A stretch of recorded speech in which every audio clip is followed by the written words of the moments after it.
أعوذ بالله من الشيطان الرجيم. سورة النساء مدنية. بسم الله الرحمن الرحيم.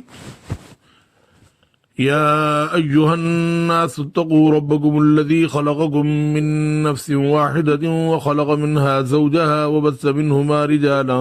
كثيرا ونساء واتقوا الله الذي تساءلون به والأرحام إن الله كان عليكم رقيبا وآتوا اليتامى أموالهم ولا تتبدلوا الخبيث بالطيب ولا تأكلوا أموالهم إلى أموالكم إنه كان حوبا كبيرا وإن خفتم أن لا تقسطوا في اليتامى فانكحوا ما طاب لكم من النساء مثنى وثلاث ورباع وإن خفتم أن لا تعدلوا فواحدة أو ما ملكت أيمانكم ذلك أدنى ألا تعولوا وآتوا النساء صدقاتهن نحلة فإن طبن لكم عن شيء منه نفسا فكلوه هنيئا مريئا ولا تؤتوا السفهاء أموالكم التي جعل الله لكم قياما وارزقوهم فيها واكسوهم وقولوا لهم قولا معروفا وابتلوا اليتامى حتى إذا بلغوا النكاح فإن آنستم منهم رشدا فادفعوا إليهم أموالهم ولا تأكلوها إسرافا وبدارا أن يكبروا ومن كان غنيا فليستعفف ومن كان فقيرا فليأكل بالمعروف فإذا دفعتم إليهم أموالهم فأشهدوا عليهم وكفى بالله حسيبا للرجال نصيب مما ترك الوالدان والأقربون وللنساء نصيب مما ترك الوالدان والأقربون مما قل منه أو كثر نصيبا مفروضا وإذا حضر القسمة أولو القربى واليتامى والمساكين فارزقوهم منه وقولوا لهم قولا معروفا وليخشى الذين لو تركوا من خلفهم ذرية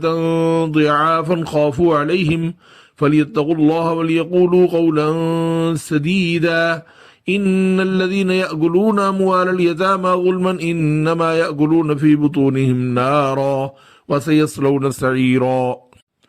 يوصيكم الله في أولادكم للذكر مثل حظ الأنثيين فإن كن نساء فوق 2 فلهن ثلثا ما ترك وإن كانت واحدة فلها النصف ولأبويه لكل واحد منهما السدس مما ترك إن كان له ولد فإن لم يكن له ولد وورثه أبواه فلأمه الثلث فإن كان له إخوة فلأمه السدس من بعد وصية يوصي بها أو دين آباؤكم وأبناؤكم لا تدرون أيهم أقرب لكم نفعا فريضة من الله إن الله كان عليما حكيما ولكم نصف ما ترك أزواجكم إن لم يكن لهن ولد فإن كان لهن ولد فلكم الربع مما تركن من بعد وصية يوصين بها أو دين ولهن الربع مما تركتم إن لم يكن لكم ولد فإن كان لكم ولد فلها الثمن مما تركتم من بعد وصية توصون بها أو دين وإن كان رجل يورث كلالة أو امرأة وله أخ أو أخت فلكل واحد منهما السدس فإن كانوا أكثر من ذلك فهم شركاء في الثلث من بعد وصية يوصى بها أو دين غير مضار وصية من الله والله عليم حليم تلك حدود الله ومن يطع الله ورسوله يدخله جنات تجري من تحتها الأنهار خالدين فيها وذلك الفوز العظيم ومن يعص الله ورسوله ويتعد حدوده يدخل نارا خالدا فيها وله عذاب مهين واللاتي يأتين الفاحشة من نسائكم فاستشهدوا عليهن 4 منكم فإن شهدوا فامسكوهن في البيوت حتى يتوفاهن الموت أو يجعل الله لهن سبيلا واللذان يأتيانها منكم فآذوهما فإن تابا وأصلحا فأعرضوا عنهما إن الله كان توابا رحيما إنما التوبة على الله للذين يعملون السوء بجهالة ثم يتوبون من قريب فأولئك يتوب الله عليهم وكان الله عليما حكيما وليست التوبة للذين يعملون السيئات حتى إذا حضر أحدهم الموت قال إني تبت الآن ولا الذين يموتون وهم كفار أولئك أعتدنا لهم عذابا أليما يا أيها الذين آمنوا لا يحل لكم أن ترثوا النساء كرها ولا تعضلوهن لتذهبوا ببعض ما آتيتموهن إلا أن يأتين بفاحشة مبينة وعاشروهن بالمعروف فإن كرهتموهن فعسى أن تكرهوا شيئا ويجعل الله فيه خيرا كثيرا وإن أردتم استبدال زوج مكان زوج وآتيتم إحداهن قنطارا فلا تأخذوا منه شيئا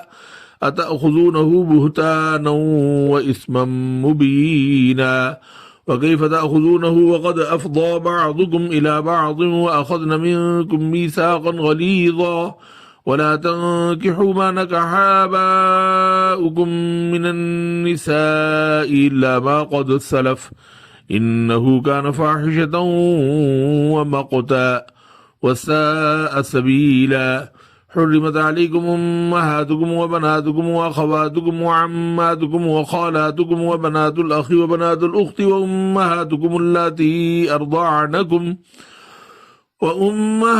اللاتي أرضعنكم وأخواتكم من الرضاعة وأمهات نسائكم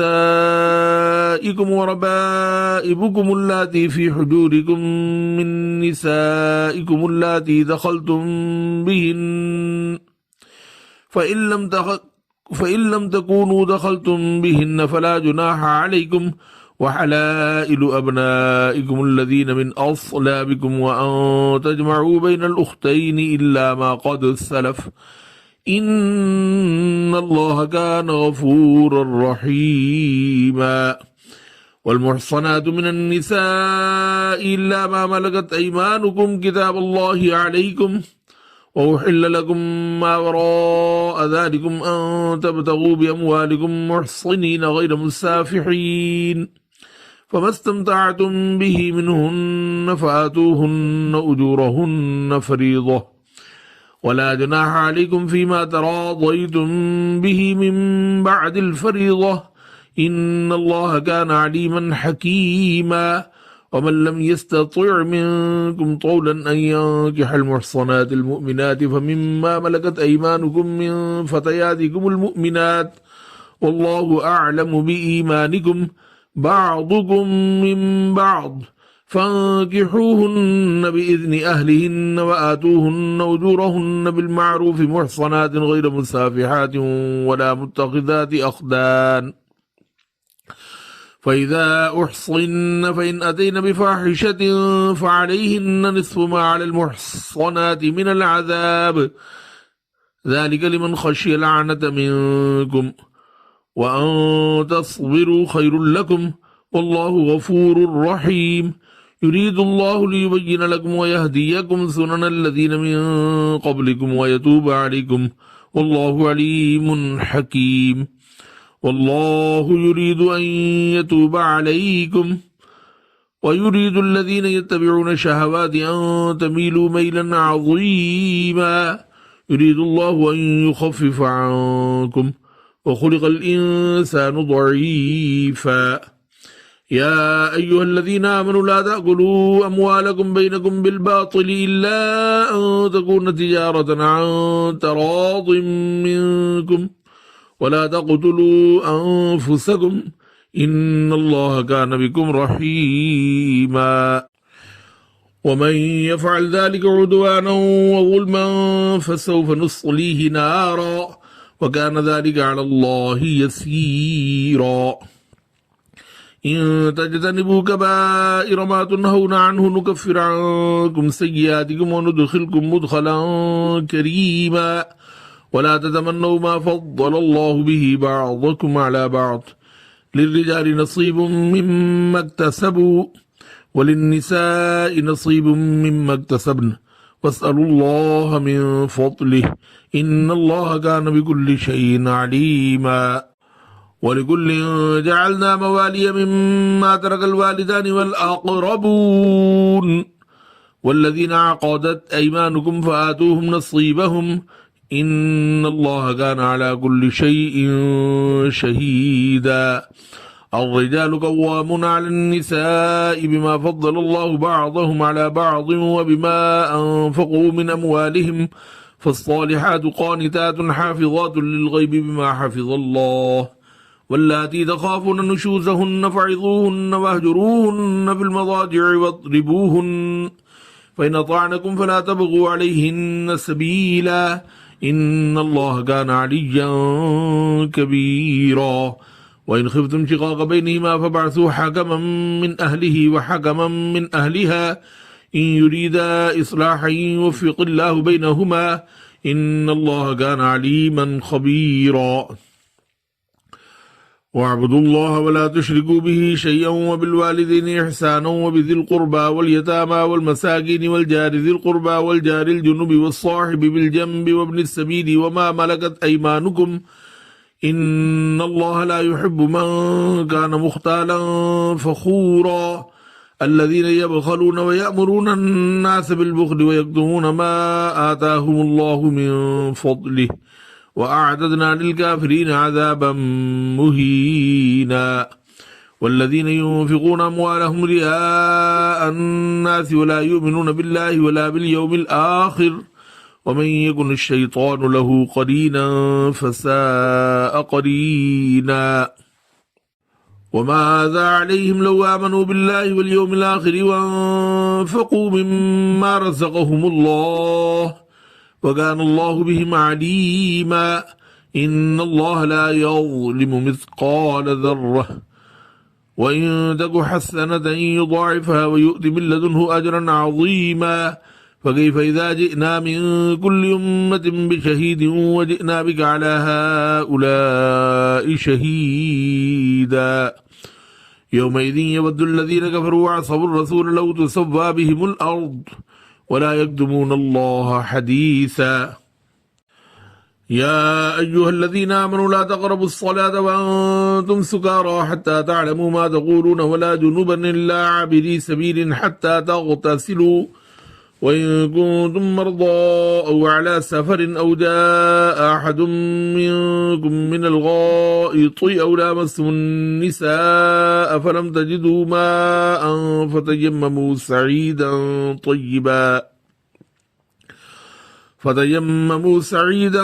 طيبا فامسحوا بوجوهكم وأيديكم إن الله كان عفوا غفورا ألم تر إلى الذين أوتوا نصيبا من الكتاب يشترون الضلالة ويريدون أن تضلوا السبيل والله أعلم بأعدائكم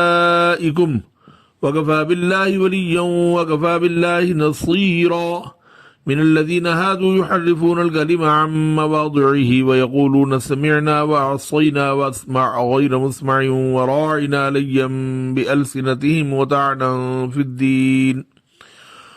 ولو أنهم قالوا سمعنا وأطعنا واسمع وانظرنا لكان خيرا لهم وأقوم ولكن لعنهم الله بكفرهم فلا يؤمنون إلا قليلا يا أيها الذين أوتوا الكتاب آمنوا بما نزلنا مصدقا لما معكم من قبل أن نطمس وجوها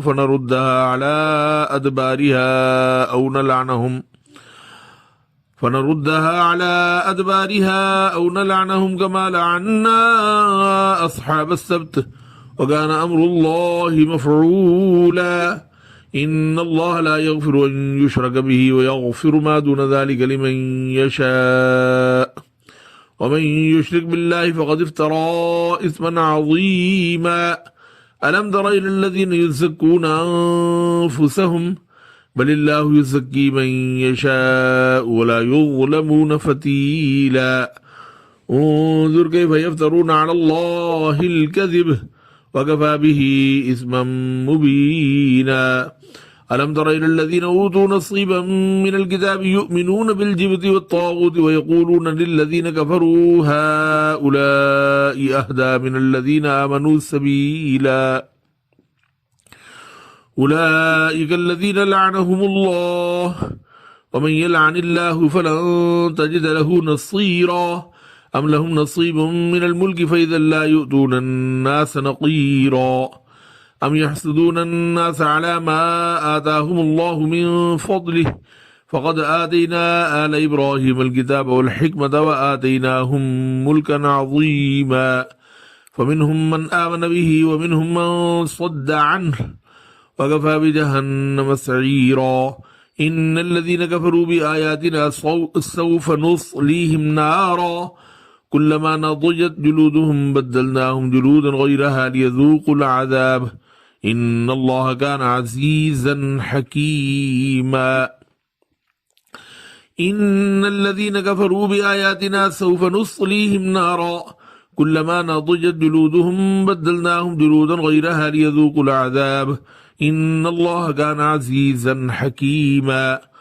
والذين آمنوا وعملوا الصالحات سندخلهم جنات تجري من تحتها الأنهار خالدين فيها أبدا لهم فيها أزواج مطهرة وندخلهم ظلا ظليلا إن الله يأمركم أن تؤدوا الأمانات إلى أهلها وإذا حكمتم بين الناس أن تحكموا بالعدل إن الله نعم ما يعظكم به إن الله كان سميعا بصيرا يا أيها الذين آمنوا أطيعوا الله وأطيعوا الرسول وأولي الأمر منكم فإن تنازعتم في شيء فردوه إلى الله والرسول إن كنتم تؤمنون بالله واليوم الآخر ذلك خير وأحسن تأويلا ألم تر إلى الذين يزعمون أنهم آمنوا بما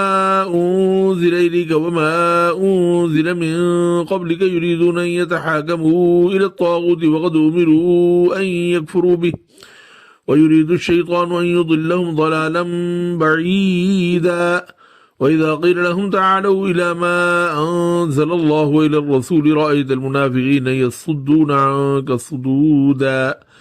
فكيف إذا أصابتهم مصيبة بما قدمت أيديهم ثم جاءوك يحلفون بالله إن أردنا إلا إحسانا وتوفيقا أولئك الذين يعلم الله ما في قلوبهم فأعرض عنهم وعظهم وقل لهم في أنفسهم قولا بليغا وما أرسلنا من رسول إلا ليطاع بإذن الله ولو أنهم إذ ظلموا أنفسهم جاءوك فاستغفروا الله واستغفر لهم الرسول لوجدوا الله توابا رحيما فلا وربك لا يؤمنون حتى يحكموك فيما شجر بينهم ثم لا يجدوا في أنفسهم حرجا مما قضيت ويسلموا تسليما ولو أنا كتبنا عليهم أن اقتلوا أنفسكم أو اخرجوا من دياركم ما فعلوه إلا قليل منهم ولو أنهم فعلوا ما يوعظون به لكان خيرا لهم وأشد تثبيتا وإذا لآتيناهم من لدنا أجرا عظيما ولهديناهم صراطا مستقيما ومن يطع الله والرسول فأولئك مع الذين أنعم الله عليهم من النبيين والصديقين والشهداء والصالحين وحسن أولئك رفيقا ذلك الفضل من الله وكفى بالله عليما يا أيها الذين آمنوا خذوا حذركم فانفروا ثبات أو انفروا جميعا وإن منكم لمن ليبطئن فإن أصابتكم مصيبة قال قد أنعم الله علي إذ لم أكن معهم شهيدا ولئن أصابكم فضل من الله ليقولن كأن لم تكن بينكم وبينه مودة يا ليتني ولئن أصابكم فضل من الله ليقولن كأن لم تكن بينكم وبينه مودة يا ليتني كنت معهم فأفوز فوزا عظيما فليقاتل في سبيل الله الذين يشرون الحياة الدنيا بالآخرة ومن يقاتل في سبيل الله فيقتل أو يغلب فسوف نؤتيه أجرا عظيما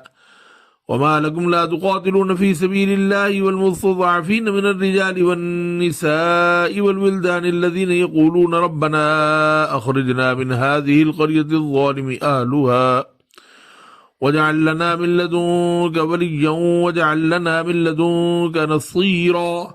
الذين آمنوا يقاتلون في سبيل الله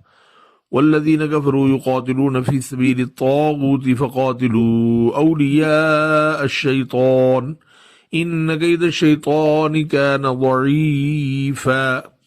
ألم تر إلى الذين قيل لهم كفوا أيديكم وأقيموا الصلاة وآتوا الزكاة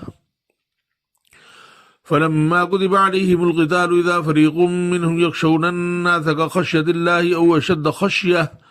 وقالوا ربنا لما كتبت علينا القتال لولا أخرتنا إلى أجل قريب قل متاع الدنيا قليل والآخرة خير لمن اتقى ولا تظلمون فتيلا أينما تكونوا يدرككم الموت ولو كنتم في بروج مشيدة وإن تصبهم حسنة يقولوا هذه من عند الله وإن تصبهم سيئة يقولوا هذه من عندك قل كل من عند الله فما لهؤلاء القوم لا يكادون يفقهون حديثا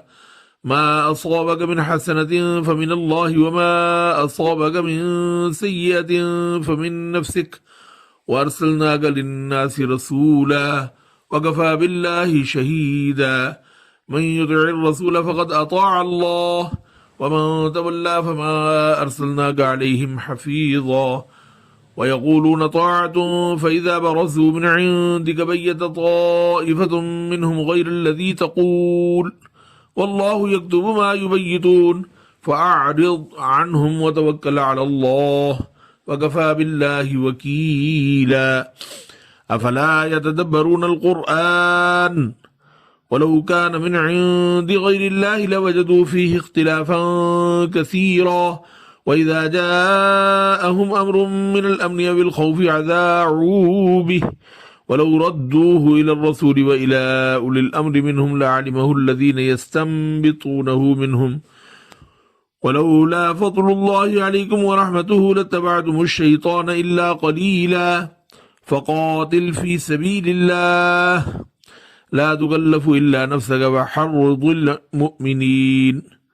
لا تكلف إلا نفسك وحرض المؤمنين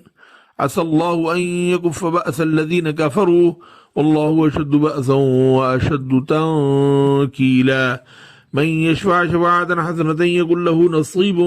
منها ومن يشفع شفاعة سيئة يكن له كفل منها وكان الله على كل شيء مقيتا وإذا حجيتم بتحية فحيوا بأحسن منها أو ردوها إن الله كان على كل شيء حسيبا الله لا إله إلا هو ليجمعنكم إلى يوم القيامة لا ريب فيه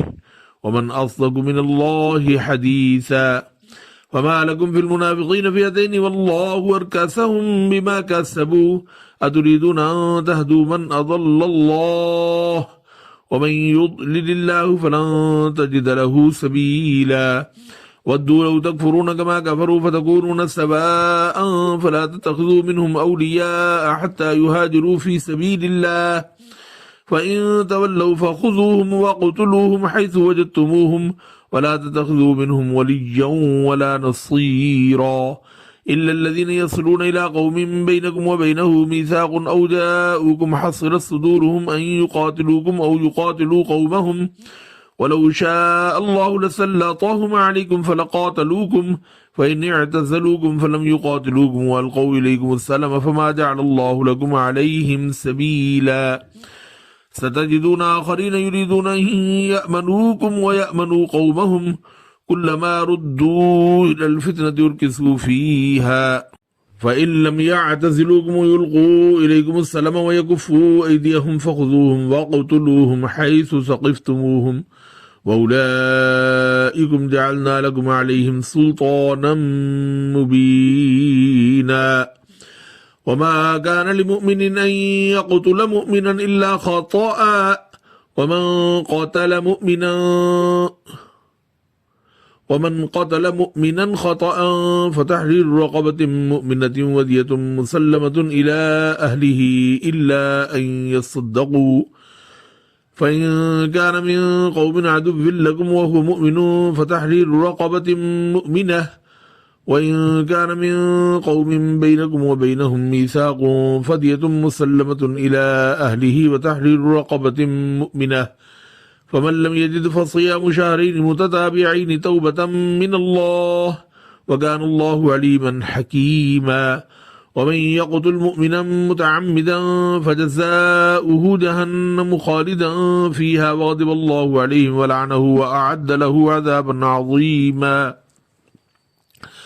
يا أيها الذين آمنوا إذا ضربتم في سبيل الله فتبينوا ولا تقولوا لمن ألقى إليكم السلام لست مؤمنا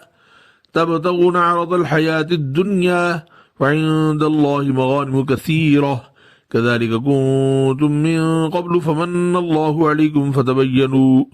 إن الله كان بما تعملون خبيرا لا يستوي القاعدون من المؤمنين غير أولي الضرر والمجاهدون في سبيل الله بأموالهم وأنفسهم فضل الله المجاهدين بأموالهم وأنفسهم على القاعدين درجة وكلا وعد الله الحسنى وفضل الله المجاهدين على القاعدين أجرا عظيما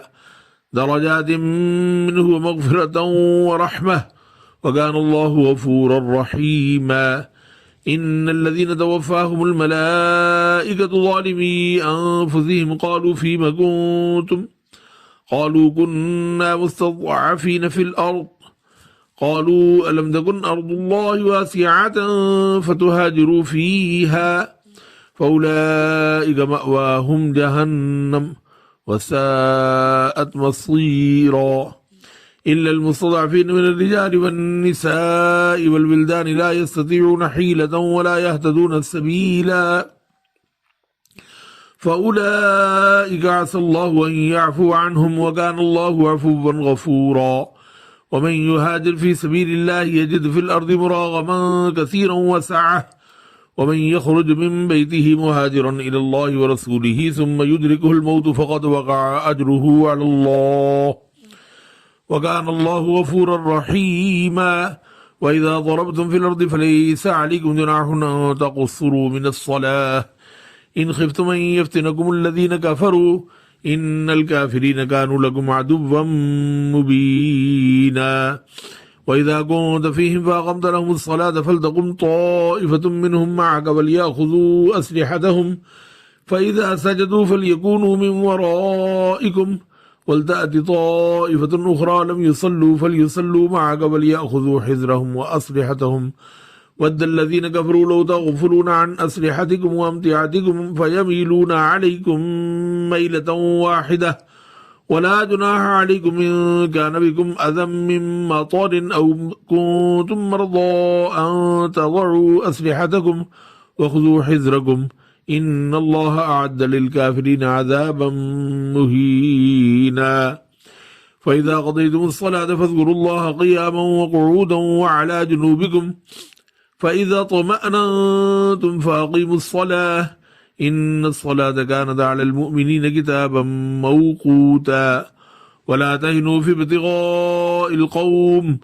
إن تكونوا تألمون فإنهم يألمون كما تألمون وترجون من الله ما لا يرجون وكان الله عليما حكيما إنا أنزلنا إليك الكتاب بالحق لتحكم بين الناس بما أراك الله ولا تكن للخائنين خصيما واستغفر الله إن الله كان غفورا رحيما ولا تجادل عن الذين يختانون أنفسهم إن الله لا يحب من كان خوانا أثيما يستخفون من الناس ولا يستخفون من الله وهو معهم إذ يبيتون ما لا يرضى من القول وكان الله بما يعملون محيطا ها أنتم هؤلاء جادلتم عنهم في الحياة الدنيا فمن يجادل الله عنهم يوم القيامة أم من يكون عليهم وكيلا ومن يعمل سوءا أو يظلم نفسه ثم يستغفر الله يجد الله غفورا رحيما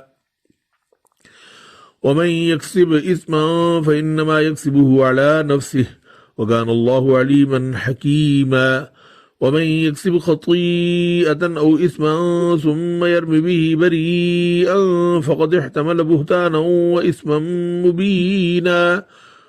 ولولا فضل الله عليك ورحمته لهمت طائفة منهم أن يضلوك وما يضلون إلا أنفسهم وما يضرونك من شيء وأنزل الله عليك الكتاب والحكمة وعلمك ما لم تكن تعلم وكان فضل الله عليك عظيما لا خير في كثير من نجواهم إلا من أمر بالصدقة أو معروف أو إصلاح بين الناس ومن يفعل ذلك ابتغاء مرضات الله فسوف نؤتيه أجرا عظيما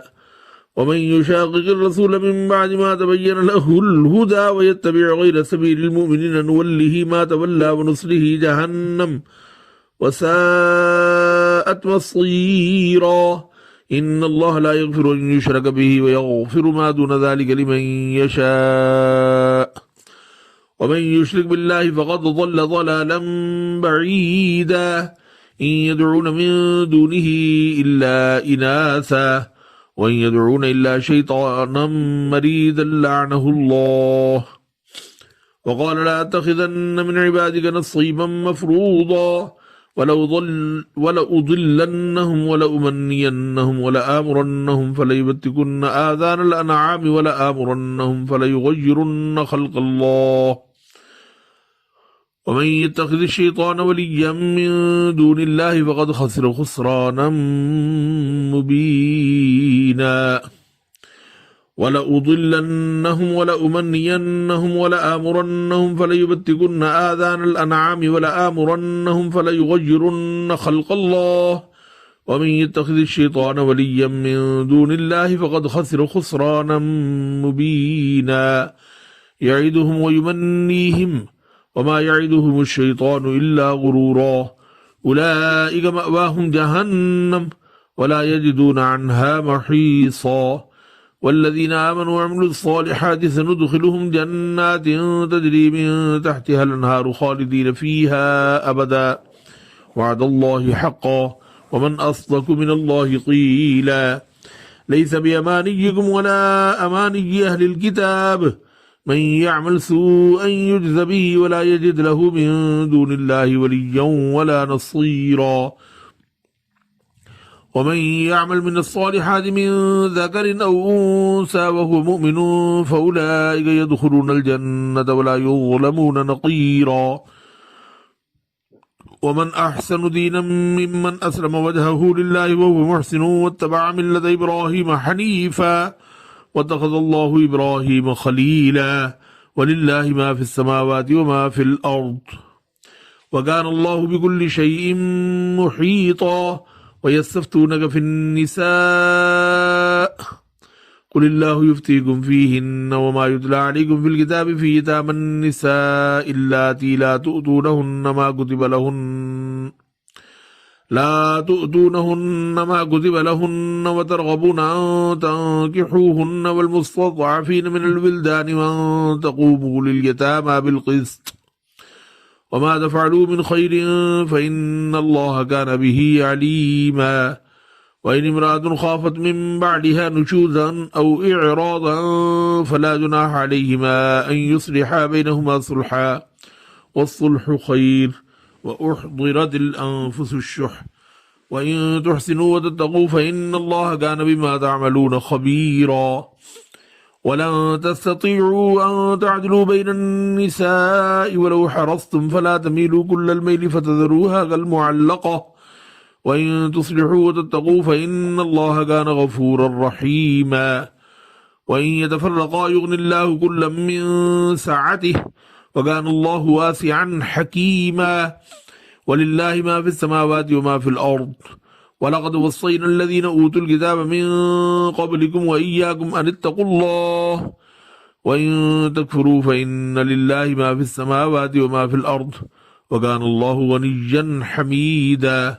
ولله ما في السماوات وما في الأرض وكفى بالله وكيلا إن يشاء يذهبكم أيها الناس ويأتي بآخرين وكان الله على ذلك قديرا وكان الله على ذلك قديرا من كان يريد ثواب الدنيا فعند الله ثواب الدنيا والآخرة وكان الله سميعا بصيرا يا أيها الذين آمنوا كونوا قوامين بالقسط شهداء لله ولو على أنفسكم أو الوالدين والأقربين إن يكن غنيا أو فقيرا فالله أولى بهما فلا تتبعوا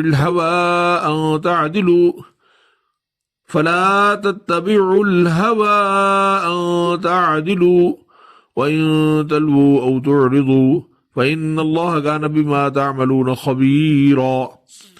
يا أيها الذين آمنوا بالله ورسوله والكتاب الذي نزل على رسوله والكتاب الذي أنزل من قبل ومن يكفر بالله وملائكته وكتبه ورسله واليوم الآخر فقد ضل ضلالا بعيدا إن الذين آمنوا ثم كفروا ثم آمنوا ثم كفروا ثم ازدادوا كفرا لم يكن الله ليغفر لهم ولا ليهديهم سبيلا بشر المنافقين بأن لهم عذابا أليما الذين يتخذون الكافرين أولياء من دون المؤمنين أيبتغون عندهم العزة فإن العزة لله جميعا وقد نزل عليكم في الكتاب أن إذا سمعتم آيات الله يكفر بها ويستهزأ بها فلا تقعدوا معهم حتى يخوضوا في حديث غيره إنكم إذا مثلهم إن الله جامع المنافقين والكافرين في جهنم جميعا الذين يتربصون بكم فإن كان لكم فتح من الله قالوا ألم نكن معكم وإن كان للكافرين نصيب قالوا ألم نستحوذ عليكم ونمنعكم من المؤمنين فالله يحكم بينكم يوم القيامة ولن يجعل الله للكافرين على المؤمنين سبيلا إن المنافقين يخادعون الله وهو خادعهم وإذا قاموا إلى الصلاة قاموا كسالى يراءون الناس ولا يذكرون الله إلا قليلا مذبذبين بين ذلك لا إله هؤلاء ولا إله هؤلاء ومن يضلل الله فلن تجد له سبيلا يا أيها الذين آمنوا لا تتخذوا الكافرين أولياء من دون المؤمنين أتريدون أن تجعلوا لله عليكم سلطانا مبينا إن المنافقين في الدرك الأسفل من النار ولن تجد لهم نصيرا إلا الذين تابوا وأصلحوا واعتصموا بالله وأخلصوا دينهم لله فأولئك مع المؤمنين وسوف يؤتي الله المؤمنين أجرا عظيما ما يفعل الله بعذابكم إن شكرتم وآمنتم وكان الله شاكرا عليما لا يحب الله الجهر بالسوء من القول إلا من ظلم وكان الله سميعا عليما إن تبدوا خيرا أو تخفوه أو تعفوا عن سوء فإن الله كان عفوا قديرا إن الذين يكفرون بالله ورسله ويريدون أن يفرقوا بين الله ورسله ويقولون نؤمن ببعض ونكفر ببعض ويريدون أن يتخذوا بين ذلك السبيلا أولئك هم الكافرون حقا وأعتدنا للكافرين عذابا مهينا والذين آمنوا بالله ورسله ولم يفرقوا بين أحد منهم أولئك سوف يؤتيهم أجورهم وكان الله غفورا رحيما يسألك أهل الكتاب أن تنزل عليهم كتابا من السماء فقد سألوا موسى أكبر من ذلك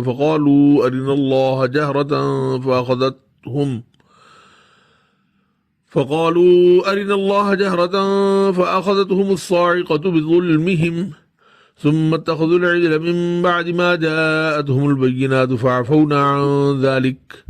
وآتينا موسى سلطانا مبينا ورفعنا فوقهم الطور بميثاقهم وقلنا لهم ادخلوا الباب سجدا وقلنا لهم لا تعدوا في السبت وأخذنا منهم ميثاقا غليظا فبما نقضهم ميثاقهم وكفرهم بآيات الله وقتلهم الأنبياء بغير حق وقولهم قلوبنا غلف بل طبع الله عليها بكفرهم فلا يؤمنون إلا قليلا وبكفرهم وقولهم على مريم بهتانا عظيما وقولهم إنا قتلنا المسيح عيسى ابن مريم رسول الله وما قتلوه وما صلبوه ولكن شبه لهم وإن الذين اختلفوا فيه لفي شك منه ما لهم به من علم إلا اتباع الظن وما قتلوه يقينا بل رفعه الله إليه وكان الله عزيزا حكيما وإن من أهل الكتاب إلا ليؤمنن به قبل موته ويوم القيامة يكون عليهم شهيدا فبظلم من الذين هادوا حرمنا عليهم طيبات أحلت لهم وبصدهم عن سبيل الله كثيرا وأخذهم الربا وقد نهوا عنه وأكلهم أموال الناس بالباطل وأعتدنا للكافرين منهم عذابا أليما لكن الراسخون بالعلم منهم والمؤمنون يؤمنون بما أنزل إليك وما أنزل من قبلك والمقيمين الصلاة والمؤتون الزكاة والمؤمنون بالله واليوم الآخر أولئك سنؤتيهم أجرا عظيما إنا أوحينا إليك كما أوحينا إلى نوح والنبيين من بعده وأوحينا إلى إبراهيم وإسماعيل وإسحاق ويعقوب والأسباط وعيسى وأيوب ويونس وهارون وسليمان وآتينا داود الزبورا ورسلا قد قصصناهم عليك من قبل ورسلا لم نقصصهم عليك وكلم الله موسى تكليما رسلا مبشرين ومنذرين لئلا يكون للناس على الله حجة بعد الرسل وكان الله عزيزا حكيما لكن الله يشهد بما أنزل إليك أنزله بعلمه والملائكة يشهدون وكفى بالله شهيدا إن الذين كفروا وصدوا عن سبيل الله قد ضلوا ضلالا بعيدا إن الذين كفروا وظلموا لم يكن الله ليغفر لهم ولا ليهديهم طريقا إلا طريق جهنم خالدين فيها أبدا وكان ذلك على الله يسيرا يا أيها الناس قد جاءكم الرسول بالحق من ربكم فآمنوا خيرا لكم وإن تكفروا فإن لله ما في السماوات والأرض وكان الله عليما حكيما يا أهل الكتاب لا تغلوا في دينكم ولا تقولوا على الله إلا الحق إنما المسيح عيسى ابن مريم رسول الله وكلمته ألقاها إلى مريم روح منه فآمنوا بالله ورسله ولا تقولوا ثلاثة انتهوا خيرا لكم إنما الله إله واحد سبحانه أن يكون له ولد له ما في السماوات وما في الأرض وكفى بالله وكيلا لن يستنكف المسيح أن يكون عبدا لله ولا الملائكة المقربون ومن يستنكف عن عبادته ويستكبر فسيحشرهم إليه جميعا فأما الذين آمنوا وعملوا الصالحات فيوفيهم أجورهم ويزيدهم من فضله وأما الذين استنكفوا واستكبروا فيعذبهم عذابا أليما ولا يجدون لهم من دون الله وليا ولا نصيرا يا أيها الناس قد جاءكم برهان من ربكم وأنزلنا إليكم نورا مبينا فأما الذين آمنوا بالله واعتصموا به فسيدخلهم في رحمة منه وفضل ويهديهم إليه صراطا مستقيما يستفتونك قل الله يفتيكم في القلالة يستفتونك قل الله يفتيكم في الكلالة إن امرؤ هلك ليس له ولد وله أخت فلها نصف ما ترك وهو يرثها إن لم يكن لها ولد فإن كانت اثنتين فلهما الثلثان مما ترك وإن كانوا إخوة رجالا ونساء فللذكر مثل حظ الأنثيين يبين الله لكم أن تضلوا والله بكل شيء عليم.